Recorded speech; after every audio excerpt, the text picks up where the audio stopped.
तर भाजपच्या देवांग दवे यांनी निवडणूक आयोगाची वेबसाईट आपल्या हाती घेत बोगस याद्या तयार केल्याचा आरोप करण्यात आलाय। त्याला रोहित पवारांनी केलेल्या आरोपांवर देवांग दवे यांनी पलटवार केला। या स्वायत्त संस्थेचं इंटरनेट नाही तर त्यांची वेबसाईट ही हँडल करण्याची जबाबदारी कोणाला इलेक्शन कमिशन दिली तर ही दवे नावाच्या या व्यक्तीला तिथं दिलेली आहे।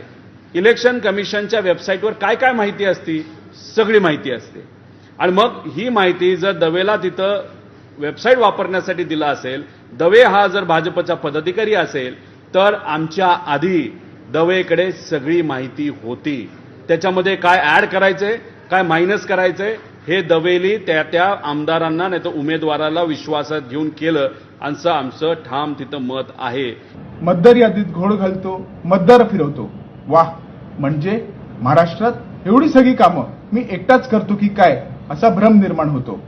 मग तर रोहितजी, माझा एकच सल्ला आहे, तुम्ही तुमच्या पार्टी चालवायला सुद्धा माझा सल्ला घेतला पाहिजे, तर तुमचं काही भलं होणार। माझा एवढाच सल्ला आहे की तुम्ही लोकांचं मन जर जिंकायचं असेल तर तुम्हाला लोकांपर्यंत जाऊन लोकांची कामं करावी लागतील। अशा प्रकारचे बिनबोड्याचे आरोप करून काहीच सिद्ध होत नाही।